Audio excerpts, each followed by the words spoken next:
Kenalin, ini Kento, si pemilik karakter terkuat di game Mijit Var dengan julukan Kin. Nah, kalian dan gua bakal ngelihat seberapa candunya orang-orang nonton, dia berjam-jam pas lagi ngebantai monster. Bos terakhir dan Beresin Dungyeon paling ditakuti satu server. Tapi pas hari dia mau nunjukin mukanya ke para fans, adiknya yang bernama Rato Jimuji malah mutus siaran secara paksa dan ngegebukin dia. Lalu ngaku udah beli akun itu buat gantiin posisi Kin di depan semua orang. Tiba-tiba aja, Kento kehilangan semua ketenaran yang dia bangun dari nol. Ditambah harus ngeliat adiknya dipuja-puja di televisi. Seolah-olah dia itu jenius di balik semua pencapaian ini. Setelah berjam-jam depresi, Kento mutusin buat bangkit lagi dan bersumpah bakal ngelakuin apapun demi ngehancurin adiknya itu, tanpa akut dan modal. Dia nekat ngutang sebesar 25.000 buat beli kapsul virtual reality baru. Begitu masuk game, dia bikin avatar baru bernama Shadow dengan 2 misi utama, yaitu cari duit cepat dan balas dendam ke Rato. Di bagian tutorial menang, rekor teratas masih dipegang sama karakter lamanya, King, walau pakai karakter baru dengan status 0. Kento masih punya semua ilmu dan mekanik dari tutorial lamanya. Waktu dimulai, dan dia langsung ngebantai tiap lantai kayak gak ada beban. Setiap lantai dilewati dengan mecahin rekor baru. Masuk lantai 6, level musuhnya udah mulai tinggi, tapi itu bukan masalah, karena dia sukses membangin goblin lewat lemparan belati. Tepat di tenggorokannya, serigala malang yang mau balas dendam pun kukutan ditebas tanpa keringat dingin. Si karakter utama udah otu ke lantai 7 pas waktu baru jalan 2 menit. Shadow gak bisa dihentikan. Dia naik terus ke lantai 9, 10, sampai ketemu bos terakhir. Makhluk jelek ini level 12, beda jauh banget sama dia yang masih level 1. Tapi si karakter utama gak gentar dan langsung maju mengandalkan kelincahannya. Pas monster itu lengang dan kelihatan celah kosongnya, dia langsung nansepin belatinya tepat di dahi si monster, sampai tewas dan nyelesain Dungyeon tutorial. Pas dia buka papan peringkat, namanya nangkring di posisi pertama, sekaligus mecahin rekor dunia untuk kategori tutorial. Nah, perhatiin baik-baik, karena tantangan aslinya baru aja dimulai lewat misi tersembunyi yang kebuka. Pas ngeliat ke atas, dia merinding, karena ada bayangan monster terbang. Padahal akunnya kan masih baru banget. Pasti bakal susah setengah mati buat ngalahin naga level 50 ini. Tapi si karakter utama cuma natap dingin, megang belatinya erat-erat, dan langsung nerjang maju pas si naga mulai nyembur api dari langit.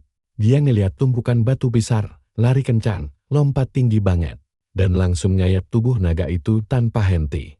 Sisa waktu tinggal 1 menit lagi, makanya dia nyari segala cara buat nebas si naga. Tapi serangan biasa gak mempan. Pas jatuh ke arah leher naga, dia ngelihat ada batu aneh yang jadi titik kelemahannya. Gak pakai lama, dia angkat belatinya tinggi-tinggi dan langsung menusuk batu itu sampai retak. Jadi 2 bagian, naganya pun hancur lebur dan kalah telak. Dalam waktu 14 menit 59 detik, dia bikin rekor baru di misi rahasia itu. Dia dapat hadiah peti sihir, dan pas dibuka, dia dapat pedang legendaris bernama Kororo yang statusnya gak ngotak. Selain langka banget, pedang ini juga punya kesadaran dan bisa bicara. Yang artinya ini adalah senjata paling rusak alias overpower di game ini. Gak lama kemudian, dia sampai di desa pemula. Pas Kento bilang gak nyangka pedang legendaris ini ada di sana, si pedang langsung nyuruh dia diam. Sambil mikir, dia bilang kalau status barangnya rendah pun nilainya tetap legendaris yang artinya harganya mahal banget. Curo langsung nyuruh dia berhenti mikirin duit, karena dia adalah pedang terbaik di dunia. Lalu, layar beralih ke area luar, yaitu hutan pemula. Di sana Shadow udah siap buat naikin level sekalian berburu item langka karena dia butuh duit cepat. Gak lama kemudian, kita ngelihat dia lagi ngebantai goblin, sementara si pedang rewel nyuruh dia berhenti ngebunuh monster-monster lemah kayak gitu. Pas nyadar levelnya udah naik ke level 4, sang protagonis mutusin buat masukin poin statusnya ke kelincahan. Tapi pas buka panel status, dia kaget karena status si pedang ikutan naik juga. Curu ngejelasin kalau kemampuannya emang bikin dia bisa tumbuh kuat bareng pemiliknya. Karena penasaran, si bocah nanya tentang status lainnya, tapi si pedang ngaku gak tahu. Tiba-tiba, Shadow dengar ada suara orang dan langsung sadar kalau ada 7 orang lain di dekat sana.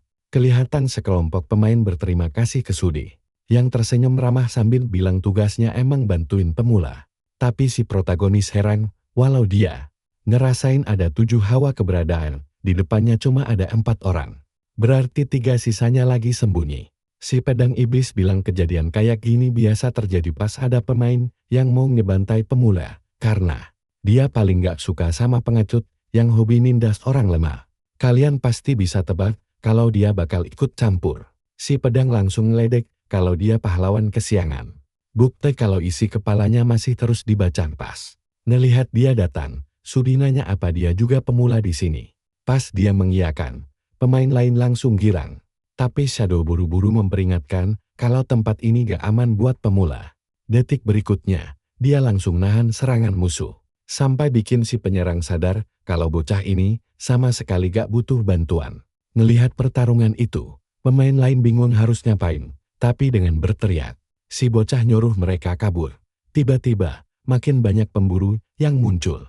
Dari semak-semak, bos preman itu nyerang lagi. Bikin si protagonis sadar kalau pertarungan ini belum selesai. Salah satu towok nekat maju buat ngebantu. Tapi sebelum si protagonis sempat bertindak, anak itu malah kena tebasan fatam. Shadow langsung shock dan muncul notifikasi kalau anak itu gak bakal bisa main selama 24 jam. Para pemburu langsung ngepong anak-anak cewek dan bilang kalau mereka bakal segera nyusul temannya. Sambil ngejek, si bos bilang dia bakal main santai dan fokus bertahan aja.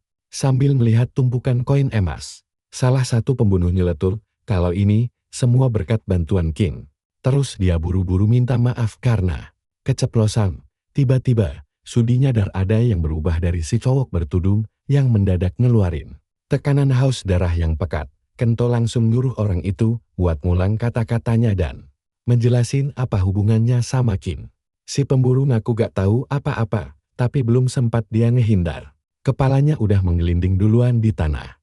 Dengan mata yang menyala marah, si protagonis bilang dia udah terlalu sering dengar nama itu. Jadi dia butuh jawaban jujur sekarang. Curo nanya ada apa sebenarnya, dan kenapa Kento gak mau dengar ucapannya.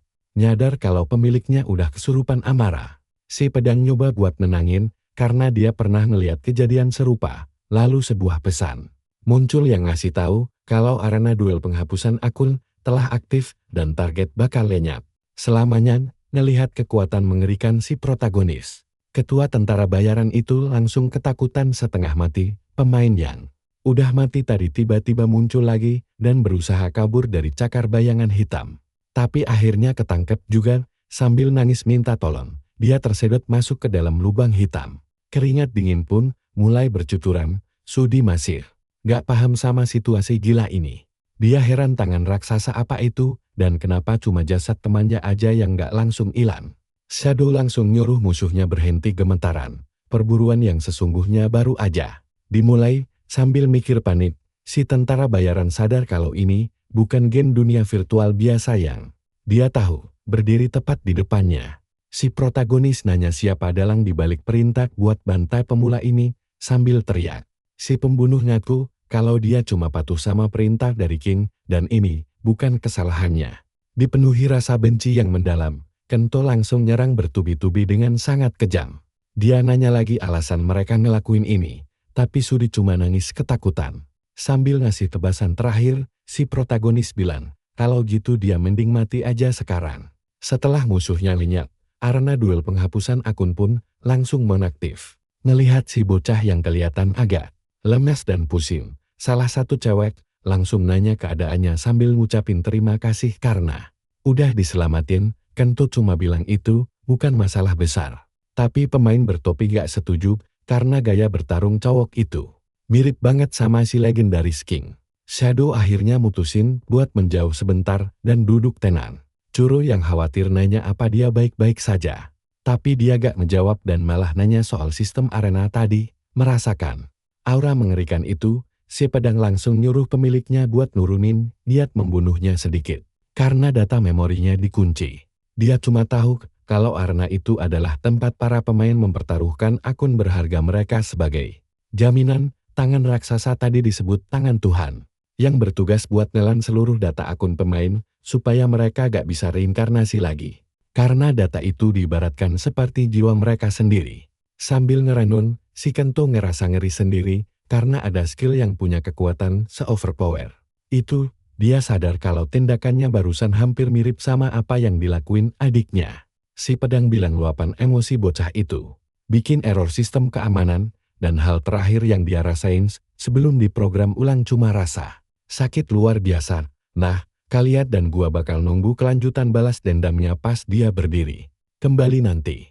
Kalian harus ikutan nonton kisah ini, di mana pahlawan kita bersumpah membalas dendam pada raja dan percaya cerita itu. Sambil memeriksa barang-barang rampasannya, Churro meledek tangan kiri cowok itu yang gemetaran parah sekali. Dia pura-pura tidak melihatnya. Berbekal gelang elan, tonik serigala hitam, dan belati taring racun, Shadow merasa jarahan musuh sangat lumayan. Dia berniat melelang sisanya ketika seseorang meledeknya. Saat ditanya, apakah dia memang semiskin itu, Shadow menjawab dia hanya bisa melakukan tujuannya jika berhasil mengalahkan banyak monster langka. Kemudian, mereka tiba di jalan yang hilang. Setelah berjalan lama, Churro bertanya, apakah majikannya tersesat? Membantah hal itu, sang protagonis menjelaskan bahwa setelah keluar dari labirin kamuflas, mereka akan sampai di markas karakter non-pemain yang sangat mirip manusia dan berguna mencari info. Khususnya info monster langka. Sang pedang bertanya, apakah dia tidak punya teman manusia? Si cowok mengaku selalu bermain solo, lalu cepat-cepat mengalihkan pembicaraan saat mencium bau asap yang sangat menyengat. Sambil memikirkan saudaranya, dia merasa tidak berdaya, sekaligus tahu ada hal penting yang sedang dihancurkan, dan dia harus mencari tahu penyebabnya.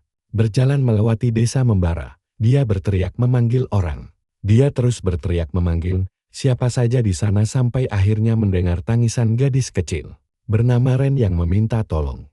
Shadow berhasil menyelamatkannya dari bawah reruntuhan tepat waktu, lalu buru-buru mengambil ramuan penyembuh. Namun saat matanya terbuka, dia mendadak berteriak ketakutan dan mundur. Sang pahlawan menenangkannya dengan berkata dia ingin menolong. Sambil menangis sesenggukar, bocah itu bertanya, apakah dia utusan raja jahat? Orang-orang asing itu menculik semua orang dewasa atas perintah raja. Saat ditanya, apakah keadaannya baik-baik saja, Shadow mengiyakan dan menyuruh Churro tidak cemas. Dia lalu berkata ini saatnya menghabisi dalang tragedi ini. Pelaku keji di balik penderitaan mereka. Di depan, tampak sekelompok pria sedang memukuli seorang warga desa. Korban malang itu berusaha melindungi diri seadanya. Tiba-tiba, protagonis kita sudah muncul di belakang salah satu bandit. Hanya dengan sekali tebas, nyawa bandit itu melayang. Pedang Iblis berkomentar bahwa belati baru tersebut sepertinya sulit dikendalikan. Saat ditanya, apakah dia cemburu, si pedang mengelak dan berdalih hanya tidak menyukai senjata itu. Nah, perhatikan bagian ini, setelah membantai hampir seluruh bandit, Kunto merasa butuh banyak latihan belati, namun tiba-tiba ada teriakan kencang. Pemimpin tentara bayaran merasa tawanan itu terlalu berisik bagi mereka. Padahal dia cuma karakter biasa pencari informasi. Sambil menangis ketakutan, pria itu memohon agar mereka melepaskan pemimpinnya. Si pembunuh yang kesal memutuskan untuk segera menghabisinya. Namun sebelum pedangnya menembas, salah satu rekannya tiba-tiba mati tragis. Kepalanya tertebas putus seketika. Setelah menumbangkan sang kapten, protagonis kita mengejaknya terlalu lambat. Sambil mendekat, dia bertanya apakah pria malang di tanah itu baik-baik saja. Korban pun berterima kasih atas pertolongan tersebut. Begitu mendengar kabar tentang Ren, dia memohon agar Shadow mau menolong warga lainnya. Karena pemimpin mereka juga ikut ditawan musuh, pahlawan kita pun setuju. Kejadian lalu beralih ke lokasi penyanderaan para sandera. Dengan cemas, Churro meminta majikannya tetap tenang agar tidak memicu kemampuan area berbahaya itu. Lagi, sambil melesat menyerang musuh, dia menjawab tahu risikonya. Para penjahat sama sekali tidak diberi celah untuk membalas serangan. Hanya tersisa 4 orang yang panik dan ketakutan bertanya, siapa dia sebenarnya? Mendadak, tentara bayaran lain muncul menyandera ayah Ren dan menyuruhnya diam di tempat. Warga desa histeris melihat pemimpin mereka berada dalam bahaya. Terdesak situasi, sang protagonis mendengar pedangnya memohon agar dia tetap tenang. Namun, Amarahnya sudah memuncak dan dia bersumpah menghabisi semuanya. Salah satu bandit mengejek bahwa itu adalah dialog mereka dan menyuruhnya menyerah. Sambil menyuruh bandit itu diam, cowok kita mengaktifkan medan pengecualian akun, membuat para tentara bayaran panik luar biasa. Namun, bandit berpenutup wajah berhasil menahan serangan pertama protagonis dengan senjata andalannya. Dia menyuruh rekannya segera menghabisi sandera itu. Tapi rekannya malah gemetar hebat dan menyadari dirinya sama sekali tidak bisa bergerak akibat efek racun mematikan dari belati milik protagonis kita tadi. Dengan tatapan dingin dan mengerikan, sang pahlawan menyatakan waktu berburu dimulai. Melihat temannya tewas mengenaskan, tentara bayaran yang ketakutan memohon agar pemuda itu tidak mendekat jika ingin kepala desa selamat. Kalian pasti tidak menyangka kecepatannya kan? Sia membuktikan jarak bukan masalah, lalu menebasnya mati seketika. Dengan tugas selesai, dia bahkan melihat keajaiban tangan Tuhan bekerja. Setelah itu, kita melihat keadaan berikutnya. Sang protagonis menanyakan kondisi Deo. Pria itu mengonfirmasi dia baik-baik saja. Lalu kebingungan bertanya, bagaimana pemuda itu tahu namanya. Karena tidak mendapat jawaban, dia mengajak keluar untuk menemui warga desa lainnya yang cemas. Seorang wanita berlari memeluk suaminya erat. Sementara Ren memeluk cowok kita dan memberikan cincin pembunuh bayaran sebagai tanda terima kasih. Warga, tiba-tiba, Yuba muncul dan mengejek hadiah tersebut karena dirasa sangat murahan. Sambil memandangi pemuda itu, kakek tersebut mewakili warga mengucapkan terima kasih dan menawarkan bantuan apa saja yang dia butuhkan. Sang protagonis berterima kasih, yang membuat tetua teringat akan sosok raja masa lalu.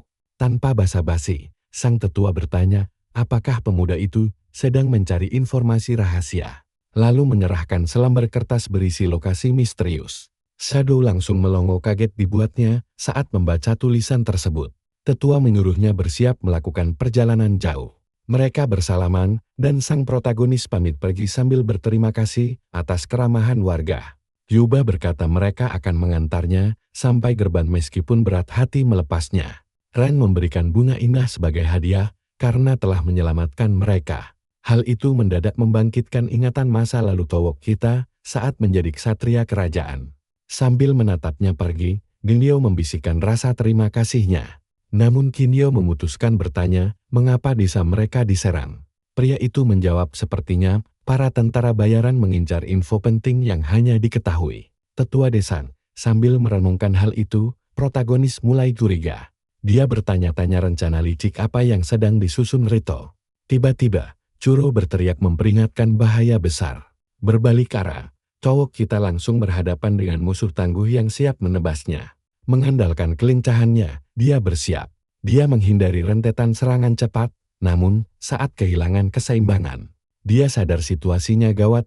Di detik terakhir, dia berhasil menarik pedang iblis untuk menangkis. Dia mengejek serangan mendadak wanita itu, telah gagal total. Sambil mundur, gadis bermata kuning itu bertanya siapa dia dan apa yang terjadi. Sementara sang protagonis curiga, apakah dia sekutu raja?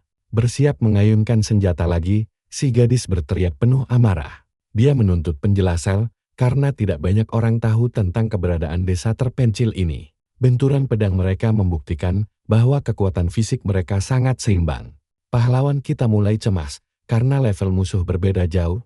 Gadis ini jauh lebih tangguh daripada kroto-kroto sebelumnya. Dia menendangnya mundur lalu bertanya, mengapa petarung sehebat dia melakukan hal kejam ini. Dengan gemetar, musuh murka, karena kematian rekan-rekannya, lalu menerjang maju. Dia mengerahkan segenap tenaganya, berteriak bahwa amarah telah membutakan matanya, hingga membantai warga desa secara tidak sengaja. Kato membalas dengan amarah, sementara Dulyo merasa tidak berdaya untuk menghentikan pertarungan. Sengit ini, Choro bertanya, apakah bocah itu yakin bisa menang menghadapi lawan sekuat ini? Sambil tersenyum percaya diri, dia mengiyakan lalu menghantam musuhnya dengan keras ke dinding. Sambil terkapar, gadis itu kebingungan dengan serangannya. Mengapa kecepatan pemuda itu tiba-tiba meningkat drastis? Dia bersumpah tidak boleh kalah. Sambil mendekat, Shadow berkata semua sudah berakhir. Namun saat melihat pedang iblis itu, si gadis terkejut menanyakan asal-usul senjata tersebut. Protagonis pun terkejut bertanya, bagaimana dia tahu nama Cororo. Tiba-tiba, Ren berlari melerai mereka sambil menyuruh berhenti bertarung. Ketakutan, mereka mengingatkan sang bocah bahwa situasi ini sangat berbahaya bagi anak sekecil dirinya. Di saat itulah mereka menyadari adanya kesalahpahaman besar. Ari meminta pemuda itu menyarungkan pedangnya kembali. Sambil tersenyum sinis, protagonis menuntut permintaan maaf terlebih dahulu. Tapi tidak ada yang mau mengalah sedikit pun. Mendengar gadis kecil itu memohon agar mereka berhenti bertikai. Protagonis berkata wanita itu harus berterima kasih pada Ren. Saat ditanya, sang pedang mengaku tidak mengingat nama itu, melainkan jika memorinya pulih kembali nanti. Setelah mengatai curu bodoh, sang protagonis mendesak bagaimana gadis itu mengetahui rahasianya. Namun, karena tidak mendapat jawaban jelas, dia memilih bergegas pergi karena sedang diburu waktu yang sangat mendesak. Ren mendekat memberikan salam perpisahan. Memintanya mampir kapan saja, pahlawan kita berjanji segera kembali, lalu melangkah pergi. Di dalam hatinya, Ari bersumpah tidak akan meminta maaf, karena pemuda itu telah menyerap energi dari begitu banyak pemain lain. Namun dia penasaran, apakah dia cukup tangguh menjadi sekutunya. Setelah berjalan cukup jauh, Xia tiba di gurun pasir tandus dan mulai memeriksa peta miliknya, yang menunjukkan lokasi monster berhadiah barang-barang mewah. Sambil mengingat tumpukan utangnya, dia bergumam hidup dan matinya dipertaruhkan di sini. Coru kebingungan menunjuk benda terbang di langit dan mengiranya serangga. Namun protagonis menjelaskan itu adalah kamera canggih untuk menyiarkan aksinya. Dia bersiap siaran langsung debutnya. Tiba-tiba, monster pasir raksasa bergigi emas muncul. Kento pun siap bertarung, kisah seru ini baru dimulai. Jadi pastikan kalian terus ikuti perjalanan gila kita ya. Kalian dan aku bakal menyaksikan petualangan seru saat si tokoh utama sadar tujuannya cuma mengumpulkan bahan. Si pedang iblis malah girang, lalu penonton pun mulai ramai berdatangan. Jujur saja, dia memang sangat menyukai game ini. Tiba-tiba, selain kura-kura, seekor cacing gurun raksasa melesat keluar dari tanah. Dengan fokus penuh, bocah kita langsung melayangkan serangan pertamanya hingga debu berterbangan. Dan cacing itu langsung tumbang seketika.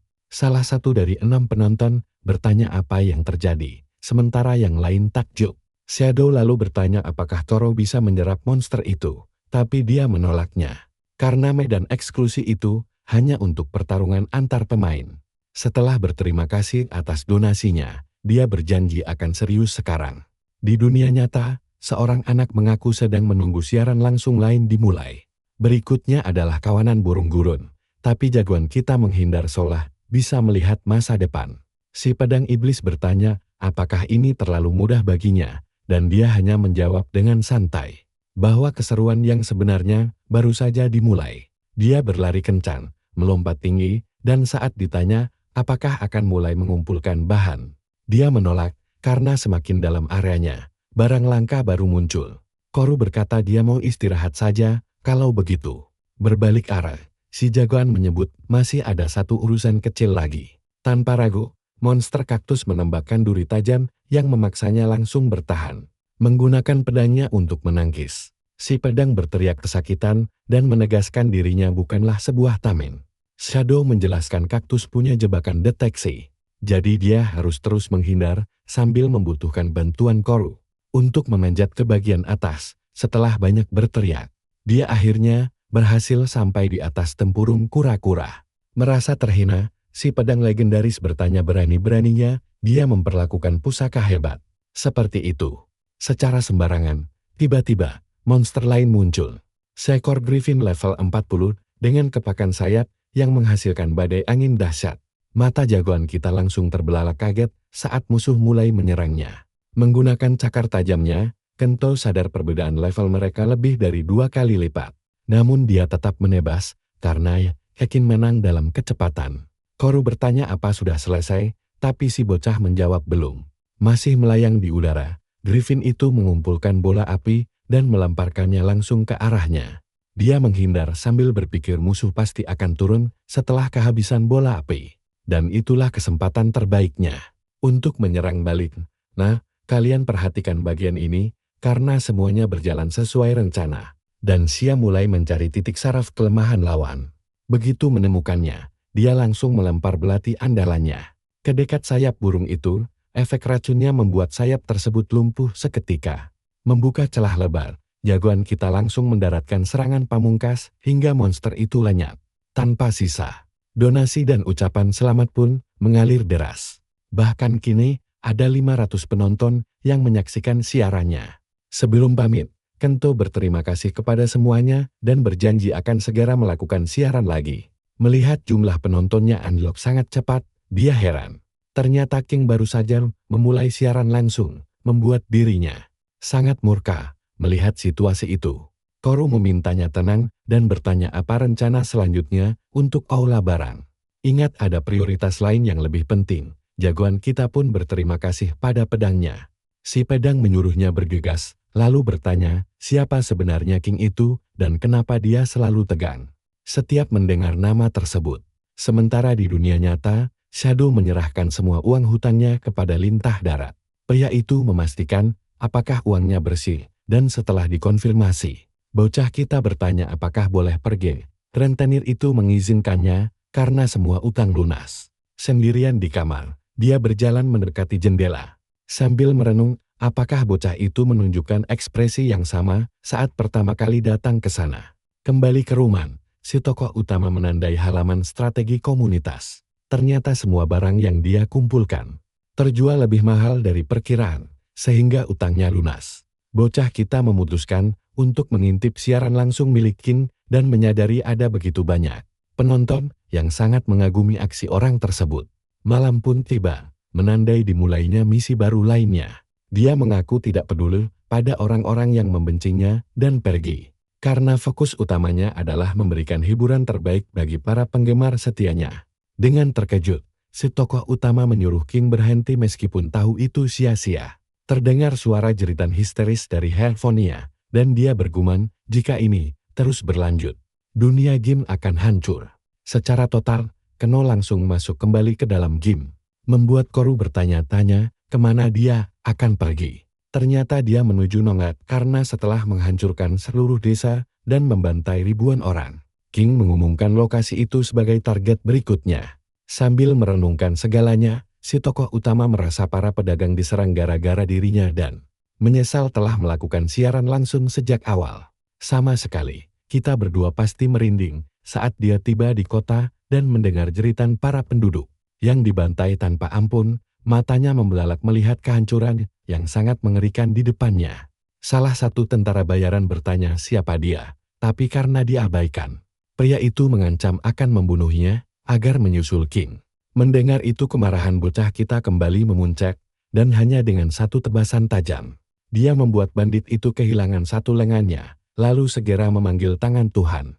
Dengan medan ganda yang aktif, Shadow menerjang musuh. Cororu memuji cincin pembunuh yang memberikan dampak luar biasa, berupa peningkatan kerusakan 20% saat menyerang diam-diam. Kemampuan es baru pun terbuka, membuatnya heran apakah dia bisa menyerap keahlian musuh. Sambil mencengkeram tenggorokan seorang pria, dia menuntut jawaban tentang keberadaan King yang saat ini sedang melakukan siaran langsung. Karena tidak mendapat jawaban, bocah kita langsung menghabisi bandit tersebut. Tiba-tiba, seorang pemain bersenjata kapak besar menarik perhatiannya. Keno bertanya siapa dia sebenarnya. Sambil tersenyum sinis, pria itu balik bertanya apa yang akan Keno lakukan jika dialah dalang pembantaian ini. Tanpa basa-basi, si tokoh utama langsung bersiap melenyapkannya.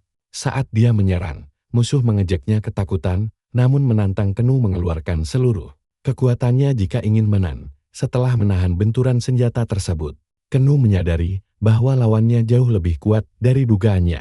Melihat Keno mundur, si musuh mengejeknya sampah tak berguna yang membuang waktu saja.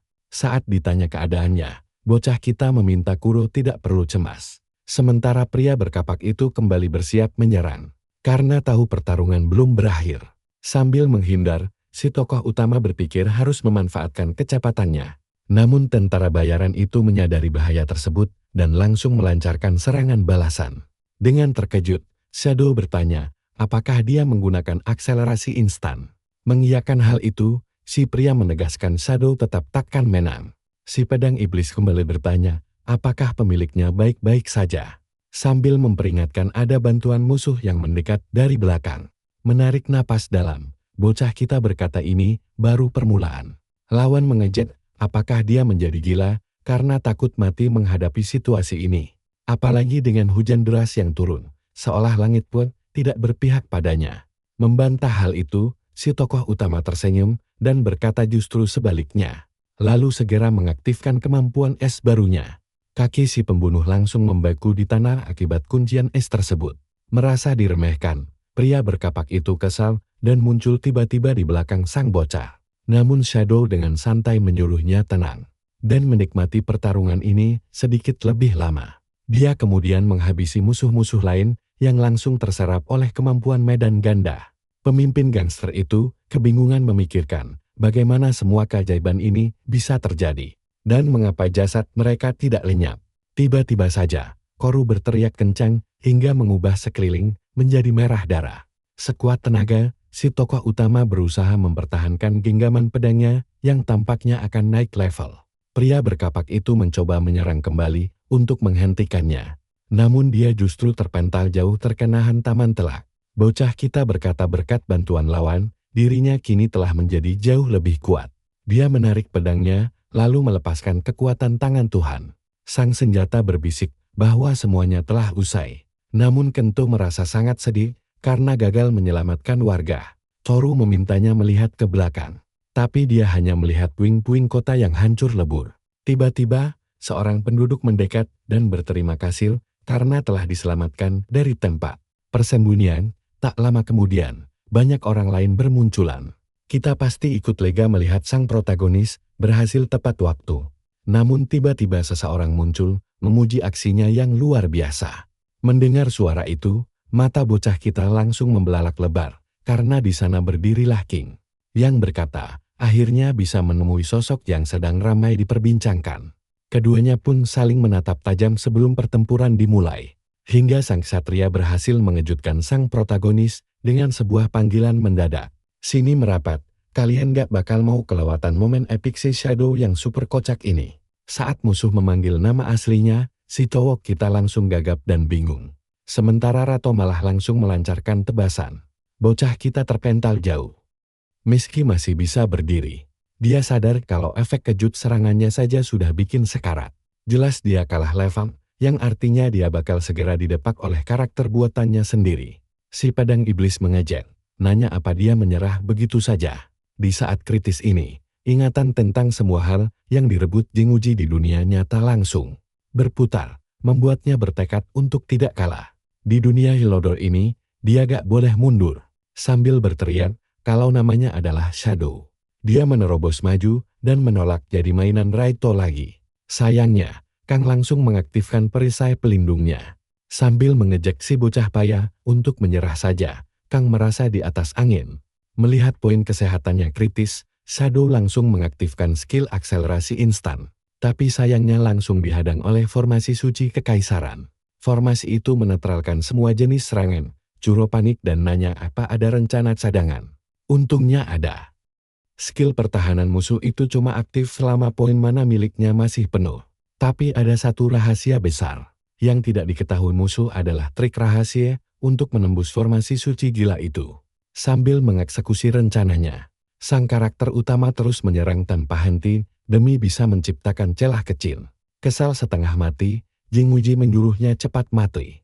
Tapi saat itulah, Xia menemukan celah dan langsung menebasnya. Kejutan manis, ternyata musuh bisa kena serangan bertubi-tubi di titik yang sama. Ternyata skill musuh bakal batal kalau diserang di titik yang sama. Semacam memanfaatkan celah error game yang cuma diketahui pemain veteran. Sang Ksatria mengejek karena dia cuma kehilangan 1 poin darah saja. Gak peduli, Kenu bilang 1 poin pun tetaplah sebuah luka. Tapi si Rato malah mulai bermain licik.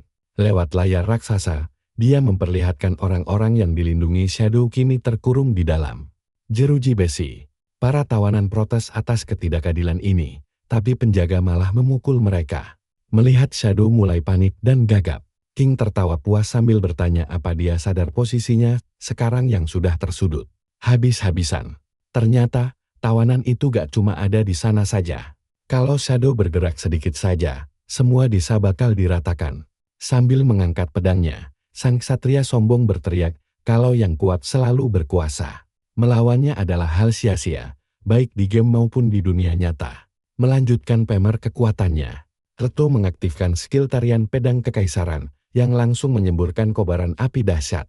Churro berteriak menyuruhnya menghindar. Tapi semua sudah terlambat saat hitungan mundur kematian dimulai. Terjatuh ke jurang, Shadow panik setengah mati karena harus segera hidup kembali sebelum karakternya dihapus selamanya. Sekarang, coba kalian bayangkan posisi dia saat ini. Dengan sisa waktu 10 detik, sang karakter utama menolak menyerah demi membalas dendam. Meski dia sama sekali tidak tahu cara mengalahkan musuhnya. Rasa frustrasinya memuncak hingga dia berteriak kencang di detik terakhir. Namun secara mengejutkan, cincin pembunuh miliknya tiba-tiba bersinar terang benderang. Membuat Towok kita melongo kebingungan. Saat terbangun di sebuah ruangan asing, dia kebingungan tentang apa yang terjadi. Toru yang bersandar santai malah menyuruhnya mengkhawatirkan sosok asing di kamar itu. Tiba-tiba saja, sepasang tangan mencekik lehernya. Sambil mencekik, suara misterius bertanya, apa dia sudah bangun? Shadow langsung mundur ketakutan. Sementara pria bermata satu itu heran dan mengira nenek Yuba salah mengenali orang. Saat pedangnya bertanya-tanya, si bocah mengaku tidak kenal pria itu, setidaknya dengan karakternya yang sekarang. Usut punya usut. Ada 5 karakter NPC terkuat di game ini, pendekar pedang, biksu, pemanah, penyihir, dan pembunuh bayaran. Dulu saat masih menjadi raja, Kento pernah menjalankan misi bersama Zaji, sang pembunuh bayaran terhebat sejagat raya. Karakter utama kita pun bertanya kenapa pembunuh legendaris ini malah menyelamatkan nyawanya. Zaji menjelaskan kalau semua itu berkat cincin mistis yang punya fungsi tersembunyi. Sambil bersedekap, dia mengaku menyuruh Yuba memberikan barang berharga itu kepada orang berani yang layak jadi muridnya. Mendengar itu, Shadow langsung girang karena ini kesempatan emasnya. Tapi Zaji malah menganggap si nenek salah pilih, karena bocah ini terlalu gampang lengah. Jadi setelah sembuh nanti, dia disuruh pergi. Ogah diusir begitu saja. Karakter utama kita curhat, kalau dirinya terlalu lemah untuk melindungi. Apapun sendirian, dia frustrasi, karena harus mencari cara cepat, agar bisa menjadi jauh lebih kuat lagi. Churro mencoba menenangkan tuannya, agar tidak lepas kendali. Tiba-tiba, si pembunuh berubah pikiran, dan menantangnya tes tanding di luar. Jika dia bisa mengendalikan emosinya, mungkin dia punya harapan. Sambil bangkit berdiri, rencana Shadow sekarang adalah menjadi muridnya. Menaikkan levelnya setinggi mungkin. Lalu menghancurkan para petinggi Nordic Pearl untuk merebut kembali semua yang telah dicuri. Di luar, Zaji mengobrol dengan seseorang yang mengaku mau membantu hanya karena permintaan Yuba. Ternyata itu Ari, yang sebelum pergi berbisik kalau dia punya firasat kuat mereka akan bertemu lagi nanti. Saat tes dimulai, Kento langsung kewalahan dan kesulitan mendaratkan combo serangan sama sekali. Sementara itu, si pria bermata satu dengan santai memprovokasinya untuk segera mengeluarkan skill bertarungnya. Nah, sekarang perhatikan baik-baik trik cerdas Towok kita. Dia langsung mengaktifkan balok es dan akselerasi instan untuk menyerang dari belakang. Tapi Zaji dengan lincahnya melompat menghindar ke pohon. Zaji memuji kecepatannya yang lumayan dibanding pemain biasa. Saat tahu level Shadow masih 30, sang guru langsung menyimpulkan kalau dia minimal harus menembus level 50. Setelah tesnya lulus, sebuah misi baru pun terbuka. Shadow sesumber bisa mencapai level itu dalam seminggu, tapi sang pembunuh memberi syarat kejam. Cuma 3 hari kalau mau jadi muridnya. Sadar harus naik 20 level dalam 72 jam. Bocah kita pasrah gak bakal tidur nyenyak. Di pertarungan berikutnya, Zaji mengejek gerakannya yang sangat mudah ditebak. Zaji melesat ke belakang dan melumpuhkannya. Saat terkapar tak berdaya, sang master meremehkannya. Tapi demi membalaskan dendamnya pada King, karakter utama kita memaksa bangkit sambil terus melayangkan tendangan. Zaji menasihati agar membiarkan niat membunuh memenuhi tubuhnya, tapi tetap berkepala dingin. Karena itu syarat mutlak muridnya. Tiba-tiba saja, notifikasi selamat muncul di layar monitornya yang menyala. Karakter utama akhirnya resmi menyentuh level 50. Sambil meregangkan badan, si pembunuh terkejut karena mengira butuh waktu 5 hari. Membuat Towok kita tersadar usahanya memang luar biasa. Saat mendapatkan skill jalur bayangan, Shadow bingung. Saji menjelaskan kalau itu adalah atribut khususnya, lalu mempraktikkan langsung cara kerjanya dengan menghilang secara instan masuk ke dalam kegelapan. Dia mendadak muncul di belakang Shadow, menjelaskan kalau skill ini bisa menembus bayangan orang lain. Koru memuji trik hebat ini yang sangat serasi dengan cincin pembunuh miliknya.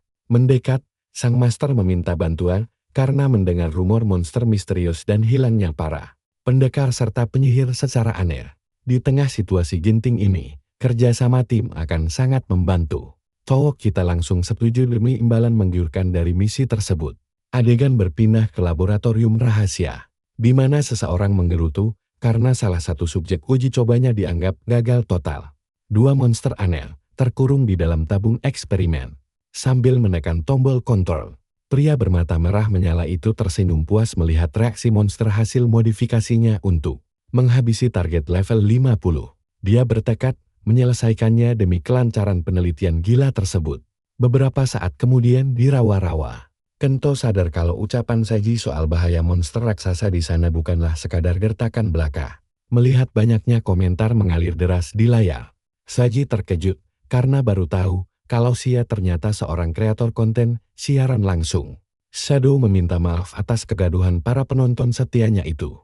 Tapi si pembunuh malah makin bersemangat karena ditonton banyak orang. Dia langsung menerjang maju, mengaktifkan tarian pedang benang, dan menyapu bersih kawanan monster dalam sekejap mata saja. Karakter utama menyadari kalau Saji benar-benar menahan diri saat mengujinya dulu. Saji menyuruh Shadow mengurus bagian dalam mansion sendirian sementara dia menahan kepungan musuh di luar gedung. Saat penonton bertanya-tanya, Shadow beralasan kalau sekte sesat sedang berulah dan siaran mungkin terputus di area terlarang. Churro menganggap alasan itu sangat konyol. Tapi Kento tetap bersikeras melakukannya. Kira-kira apa ya yang bakal dihadapi cowok kita di lantai 3 nanti? Ternyata sosok musuh super imut muncul, membuat Shadow heran sendiri. Kalian dan saya akan terjun ke dalam kisah gila ini. Karakter utama kita tiba-tiba disuruh melihat ke belakang, lalu berbalik dan langsung berhadapan dengan sekumpulan monster mengerikan. Salah satunya langsung menyerang, tapi langsung hancur dalam sekejap. Sambil berpikir, si karakter utama menduga monster itu adalah makhluk kode. Tiba-tiba seseorang muncul dan berkata dia tidak menyangka monster buatan massal ini kalah dalam satu serangan. Dia juga bilang sudah lama tidak melihat Shadow. Jelas saja pahlawan kita bingung, sampai si pria mengingatkan kalau dia adalah Sudi, pemburu pemula yang sengaja membuat akun baru hanya demi membalas dendam. Sambil berteriak, dia memanggil monster lain yang berwujud gorila bertanduk dan berkata sekarang gilirannya bersenang-senang, tapi dalam sekejap mata, semuanya hancur berantakan dan pria sombong itu hanya bisa melongo kaget. Sambil duduk santai di atas si gorila, karakter utama kita bertanya, siapa tadi yang ingin dia bunuh? Dia lalu muncul di belakang tentara bayaran itu dan langsung memanfaatkan kesempatan untuk bertanya, apakah dia dalang di balik sekte sesat itu? Dengan panik, Sudi berteriak menyuruh Kento menjauh. Karakter utama kita mundur sebentar, lalu langsung mendekat lagi dan bertanya apa dia ingin akunnya dihapus lagi. Sambil gemetaran ketakutan, Sudi membocorkan kalau bos mereka ada di balik pintu besar dan memohon agar tidak dihabisi. Tapi pahlawan kita langsung melenyapkannya sambil memperingatkan agar dia tidak pernah memperlihatkan wajahnya lagi. Di dunia nyata, penonton berkomentar kalau Shadow sangat menyeramkan, tapi juga keren di saat yang sama. Karakter utama kita melangkah masuk ke laboratorium dengan santai seolah tempat itu miliknya sendiri. Churro berkata tempat itu luar biasa dan penasaran siapa yang memodifikasi monster-monster ini. Dengan cepat, pahlawan kita sampai di pintu terakhir yang terkunci. Tanpa ragu, dia menebas pintu kayu itu demi membuat masuk yang dramatis. Di dalam ruangan, seorang ilmuwan menyebut aksi itu sangat kasar. Dia memperkenalkan diri sebagai Irides, perwira dari Nordic Path. Lalu bertanya, apakah bocah ini datang untuk membuat kekacauan di tempat penelitian sucinya?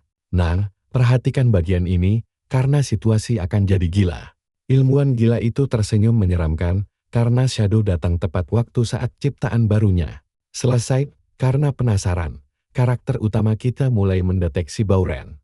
Iridis menjelaskan, kalau dia mengambil data karakter non-pemain dan menggabungkannya dengan monster untuk menciptakan karya terbaik. Saat dipanggil, Ksatria Naga pun bangkit berdiri, membuat karakter utama kita benar-benar terkejut. Sementara si monster tampak seperti tertawa mengejek saat melihat gadis kecil yang terkurung di belakang.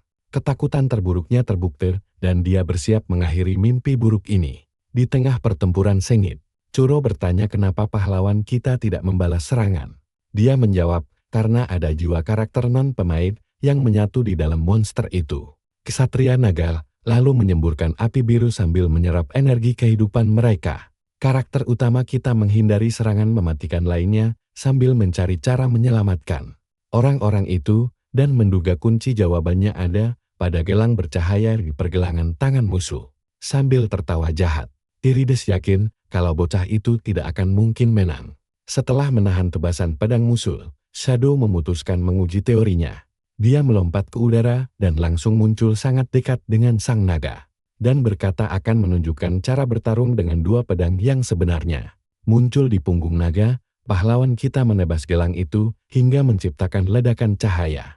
Sang ilmuwan kaget dan bingung bagaimana itu bisa terjadi.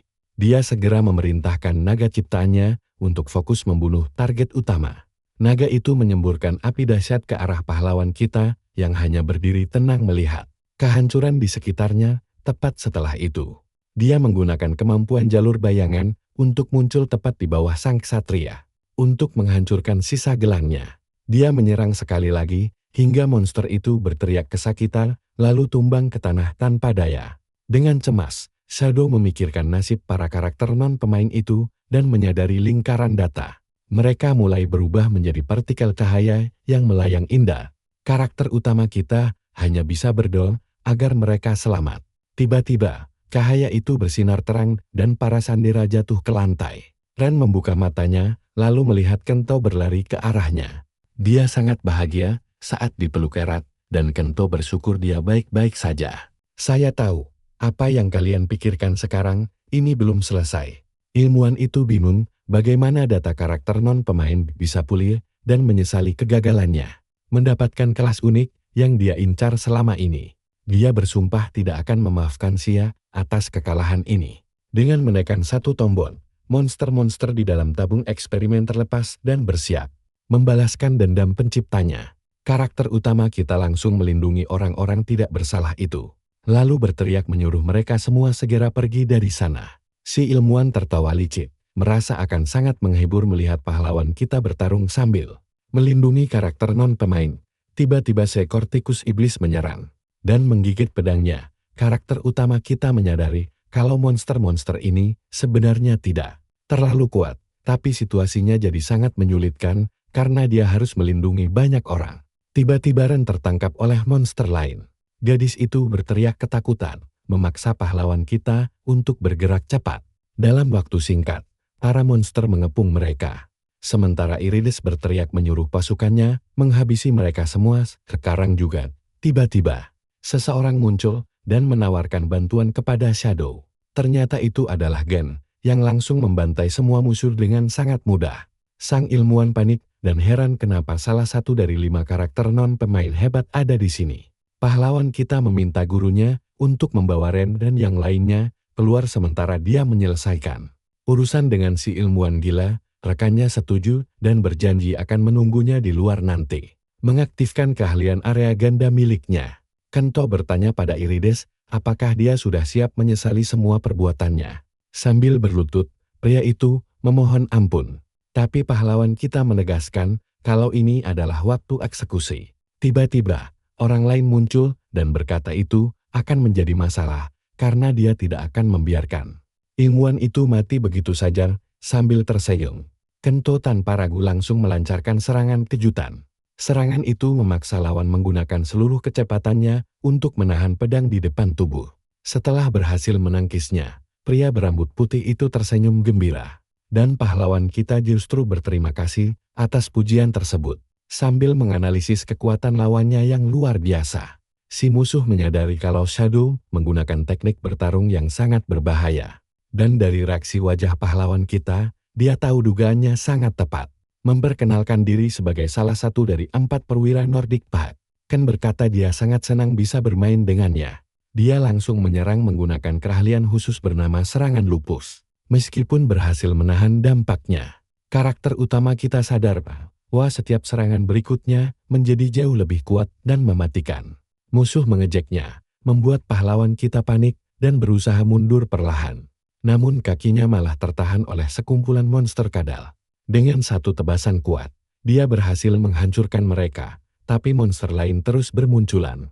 Rekannya bertanya sampai kapan pertarungan ini akan berlangsung tanpa akhir. Bukannya menghabisi Shadow sekarang, pria itu malah melangkah maju dan berkata itu akan merusak kesenangan. Di saat ilmuwan berteriak menyuruhnya fokus, Churro menyarankan pahlawan kita agar segera melarikan diri.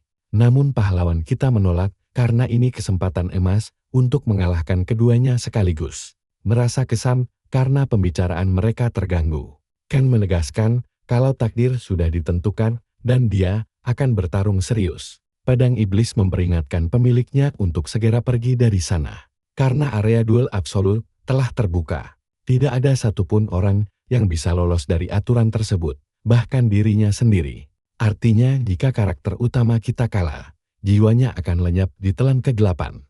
Tanpa memberi celah untuk kabur, pria berambut putih itu menyerang lagi dengan brutal sambil memuji ketahanan fisiknya. Karena mampu bertahan dari 10 serangan beruntun.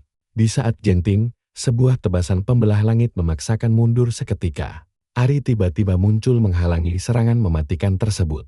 Dia memperingatkan kalau mereka belum bisa mengalahkan musuh sekarang. Ketika pahlawan kita bertanya alasannya datang, Ari berkata akan mengurus Irides. Meski sebenarnya dia hanya ingin melihat kelayakan Shadow menggunakan Churro. Kembali menyerang, petarung itu merasa sang wanita sangat mempercayai bocah tersebut dan berniat menanyakannya setelah dia menang nanti. Pedang iblis terus menahan serangan berat, membuat karakter utama kita terdesak. Pahlawan kita menyadari jika musuh sudah bertambah kuat dan dia tidak boleh terkena satu pukulan. Pun, Ken menerjang cepat dan melepaskan jurus tarian tinju yang sangat mematikan. Karakter utama kita nyaris tidak bisa menyelamatkan diri. Sementara lawannya mengaku sangat menikmati pertarungan ini hingga sengaja meleset agar pahlawan kita tidak mencoba lari lagi dan tetap menikmatinya. Pahlawan kita berkeringat dingin, sementara Ari akhirnya tumbang ke tanah akibat serangan musuh. Percayalah, kalian dan saya harus bersabar menunggu apa yang akan terjadi selanjutnya. Kalian harus dengerin kisah seru ini, kita bakal bahas monster raksasa ini. Churro menyuruh Shadow kabur agar tidak tertelan arena duel. Mengingat Ren, Kento bersumpah tidak akan kalah lagi dan menolak mundur. Di tanah, si wanita tak menyangka dialah yang pertama mempercayai pemuda itu. Kento memuji bocah itu luar biasa. Tiba-tiba, lengan iblisnya aktif dan bayangan hitam pekat langsung menyelimuti tubuh serta pedangnya. Dia berteriak kencang. Deskripsi item menjelaskan kekuatan dahsyat itu tiba-tiba bangkit di dalam dirinya. Hanya dengan satu tebasan kuat, lengan iblis itu melenyapkan ciptaan sang ilmuwan gila. Lalu mulai mendekati musuh lainnya, termasuk Ken. Ken berhasil menahan serangan pertama. Sementara itu, karakter utama kita heran mengapa tangan Tuhan terlihat nyata. Saking paniknya, artis melemparkan ramuan ke arah cakar hitam itu demi menghentikan serangannya. Namun sihirnya batal dan malah mengenai si pria berambut putih. Shadow menegaskan pertarungan belum usai. Musuh berbalik tepat waktu dan berhasil bertahan. Tapi pergelangan tangannya terluka hingga mengurangi poin nyawa miliknya. Churro mengaku sangat menyukai luapan kekuatan luar biasa itu dan meminta pemiliknya bergegas agar dia bisa menyerap semuanya di bawah. Sang peneliti heran mengapa pedang itu memancarkan aura mengerikan dan bagaimana si bocah tetap waras. Tiba-tiba Ari muncul. Fei berkata itu baru sebagian kecil dari kemampuan senjatanya. Tangan-tangan gaib langsung mengincar sang ilmuwan. Menyadari mereka tidak mungkin menang karena Ken pun kewalahan. Sang ilmuwan panik. Demi menyelamatkan diri, dia mengambil beberapa ramuan rahasia lalu melemparkannya ke tanah hingga menciptakan kabut asap tebal agar mereka bisa melarikan diri. Ken berkata waktunya sudah habis, meski sebenarnya ingin lanjut bertarung. Jagoan kita mencoba menahan mereka agar tidak pergi. Namun terlambat, karena keduanya langsung lenyap seketika. Kini hanya berdua dengan Ari, Shadow menanyakan identitas aslinya, serta bagaimana dia bisa membangkitkan kemampuan tersembunyi milik Churro. Ari menjawab, jika dia memang penasaran, dia harus datang ke Cave Frozen besok siang tepat jam 12 jika berminat. Sebelum keluar dari permainan, secara mengejutkan Ari mengungkap bahwa dia mengetahui nama asli Kento. Kento sangat terkejut memikirkan semua kejadian itu.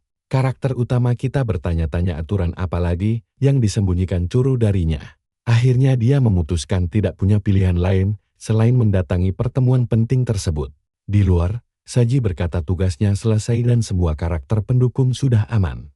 Jagoan kita berterima kasih sambil melihat tumpukan monster yang dikalahkan Saji. Atas jasanya, dia mendapatkan hadiah jubah pembunuh bayaran. Tidak hanya itu, sang tentara bayaran juga memberikan pelindung dengan pendekar pedang. Karakter utama kita sangat senang dengan hadiah-hadiah tersebut. Mereka berdua lalu berpamitan dan berjanji akan bertemu lagi suatu hari nanti. Nah, disinilah kalian harus perhatiin baik-baik. Di dunia nyata, Kagira pergi langsung ke Cave Frozen dan bingung mencari sosok Ari. Tiba-tiba saja, seorang wanita memanggil namanya, membuktikan bahwa dia tahu persis wajah aslinya. Padahal penampilannya sangat berbeda jauh dengan avatarnya di dalam game. Saat Kento duduk, wanita misterius itu memperkenalkan diri sebagai Ari dan mengaku sangat senang bisa bertemu langsung dengan sang pewaris dari grup Jinwuji. Kento panik dan bertanya bagaimana dia bisa tahu hal itu. Ari memintanya santai saja dan menjelaskan bahwa dia melacak data pribadi tersebut langsung lewat Kuro. Kento kebingungan memikirkan bagaimana caranya melacak informasi itu. Ternyata Ari adalah mantan insinyur berbakat yang ikut menciptakan game Yaji Julverse. Dia dipecat secara sepihak ketika grup Jinwuji mengambil alih seluruh perusahaan. Sekarang dia ingin membalas dendam, namun tentu saja membutuhkan bantuan orang lain. Mendengar hal itu, Kento teringat semua penderitaan akibat ulah Raito. Dia bertanya apa keuntungan yang didapatnya jika bersedia membantu. Karena tujuan utamanya kemari hanyalah untuk mencari tahu lebih banyak tentang senjata Churro. Ari menyetujui syaratnya dan menjelaskan bahwa senjata itu memang dirancang khusus untuk melawan kekuatan grup Jinwuji. Persyaratan mendapatkannya sengaja dibuat sangat ketat agar jatuh ke tangan pemain handal yang benar-benar layak menggunakannya. Jagoan kita akhirnya paham situasinya. Arisa sengaja memberikan Churro kepada pemain berbakat agar konglomerat tidak mencurigainya. Setelah mempertimbangkannya, Shadow mempercayai ceritanya. Namun dia hanya fokus untuk mengalahkan King saja. Dia baru saja ingin mengatakannya. Namun Ari langsung memotong pembicaraan dan berkata sangat sulit melawan King tanpa perlengkapan tempur yang memadai, mengakui kebenaran ucapan sang insinyur. Kento terdiam mengingat kekalahannya yang memalukan dulu. Sang insinyur kemudian menawarkan kerja sama sponsor karena siaran langsung milik Kento sedang viral. Kento mengaku memang sempat memikirkan opsi itu, tetapi sebagai pemain pemula, jarang ada pihak sponsor yang tertarik meliriknya. Arisa menyangkal hal itu dan menjelaskan bahwa dirinya adalah bagian dari grup Oga, organisasi raksasa yang kekuatannya sanggup menandingi dominasi grup Jinwuji. Bahkan kelompok tersebut masuk jajaran konglomerat terbesar dunia. Perusahaan milik ayah dan kakak laki-lakinya itu menjadikannya seorang pewaris kaya raya. Ari menegaskan bahwa semua tujuan mereka berdua bisa tercapai dengan mudah asalkan Kento bersedia bergabung dalam rencana besarnya ini. Jagoan kita menyetujuinya, tapi memperingatkan bahwa Cave umum bukanlah tempat yang aman untuk membicarakan rahasia besar tersebut. Tanpa diduga, wanita itu menjentikkan jarinya dan seketika semua orang di dalam Cave langsung membeku. Kalian pasti heran bagaimana bisa kan? Tenang, Ari menjelaskan, seluruh area stasiun ini sebenarnya milik grup Oga. Jadi tidak perlu cemas. Lalu dia kembali menanyakan kesiapan Kento untuk bekerja sama dengannya. Sementara Kento hanya bisa melongo kaget. 1 bulan berlalu di dalam game, jagoan kita mengintai kru Nordic Path. Churro berbisik bahwa aksi balas dendam yang sesungguhnya sudah bisa dimulai sekarang juga. Kento setuju, karena dengan perlengkapan barunya, dia tidak boleh gagal, waktunya berburu dimulai. Saat malam tiba di desa Gasev, para bandit sedang asyik merumorkan sosok penyabotase yang merupakan adik dari King. Tiba-tiba tangan Tuhan muncul bersiap membantai mereka. Hanya dalam satu tebasan kilat, 2 kepala pembunuh bayaran langsung terpenggal lepas. Shadow menampakkan dirinya di hadapan para bandit yang tersisa dengan santai. Dia mengajak gerakan mereka terlalu lambat. Churro memuji kondisi fisik Kento yang prima. Namun dia segera menyadari ada yang tidak beres dan mereka telah dijebak sejak awal. Kan tiba-tiba muncul di hadapannya. Kan memuji insting tajam si bocah. Mengetahui tentara bayaran itu sangat gila bertarung. Jagoan kita sadar dia harus meladeni Ken sebelum menghadapi King. Tiba-tiba para bandit berteriak riuh menyemangati si pria rambut putih. Namun tak disangka, Ken justru langsung meninju salah satu penggemarnya sendiri karena merasa risih. Dengan situasi tersebut, dia mengungkap bahwa meskipun mendapat perintah menangkap Shadow, dia hanya ingin bertarung 1 lawan 1 secara adil. Dia kemudian bertanya, apakah bocah itu benar-benar adik kandung King? Jagoan kita balik bertanya apa yang akan terjadi jika dia membenarkannya. Kan mengaku awalnya mengira bergabung dengan faksi akan terasa sangat menyenangkan. Namun, karena kerjanya hanya berburu karakter pendukung tanpa alasan jelas, dia memutuskan keluar dari Nordic Path. Bandit lainnya langsung meneriakinya sebagai pengkhianat faksi. Namun Kan sama sekali tidak memedulikan omongan mereka. Kan merasa menyaksikan pertarungan jagoan kita melawan Kin akan jauh lebih seru. Dia memilih pergi lebih dulu dan berjanji menyelesaikan duel mereka nanti. Kento pun setuju dan menantangnya bertarung kembali di masa depan. Melihat sang pemuda menghilang secepat kilat, Ken sangat terkesan dengan kecepatannya lalu tertawa puas. Pertarungan seru selalu bisa meningkatkan suasana hatinya yang buruk, membuatnya tidak sabar menantikan hasil duel maut ini. Meskipun sangat membenci taktik keroyokan, dia sangat menyukai konsep pertarungan massal yang kacau seperti ini. Hasil akhirnya sama sekali tidak penting bagi Kan, karena sajian hidangan penutup berupa pertarungan terbaik sudah menantinya di akhir pertempuran nanti. Shadow segera bergegas menuju desa tempat Raito sudah menunggunya dengan tidak sabar. Saat ditanya tentang pengkhianatan Ken, jagoan kita mengejek bahwa bawahan kakaknya itu tampaknya sama sekali tidak menyukai kepemimpinannya yang egois. Desa itu sepi karena Kento telah mengevakuasi semua warga desa terlebih dahulu. Tidak peduli sama sekali. Raito berkata dia sudah muak menunggu terlalu lama. Mengaktifkan keahlian khususnya, jagoan kita bersiap menyerang kakaknya. Kali ini dia bertekad mengalahkannya. Dalam hati, King teringat laporan tentang atribut aneh sang adik yang efeknya masih misterius. Yang berarti, dia harus menahan dan menetralkan semua jenis kerusakan serangan tersebut.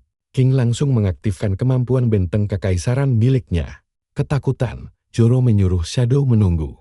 Namun sang protagonis menjelaskan bahwa atribut khusus tersebut hanya akan meningkatkan daya tahan King selama 3 menit saja.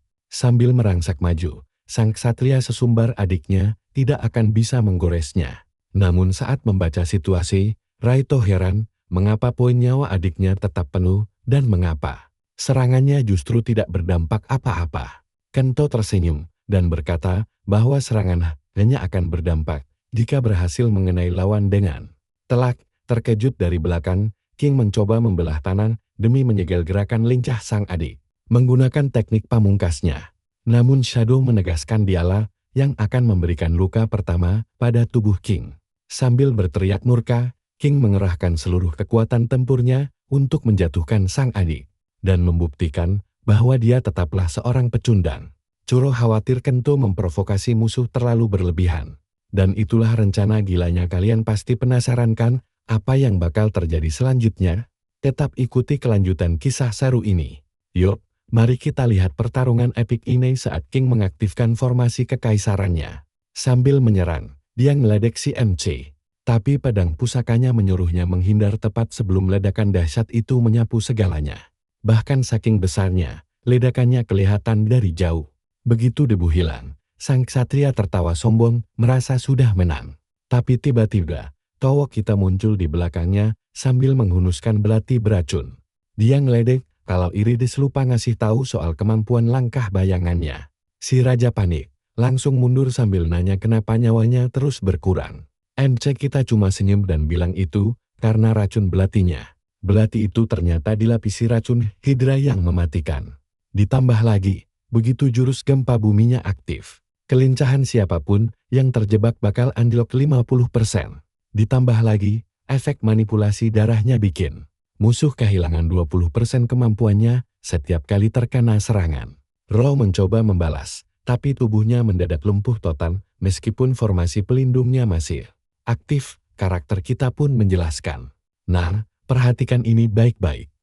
Pelindung itu ternyata sama sekali tidak bisa menahan efek negatif. Serangan langsung, King pun berteriak frustrasi. Bagaimana bisa pertahanan kokoh miliknya itu ditembus semudah ini? Shadow dengan santai menjawab, kalau formasi itu tidak membuatnya abadi.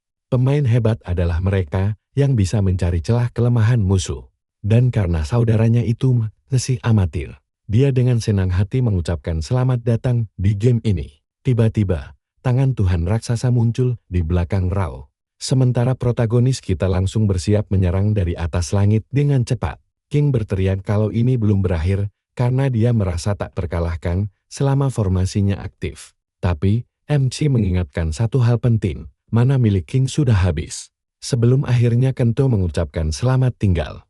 Kenangan masa lalu dengan karakter itu langsung terlintas di pikirannya. Sang Satria pun tertebas menjadi dua sebelum akhirnya ditelan oleh tangan Tuhan. Setelah semuanya selesai, MC berbisik, sekarang giliran Oga.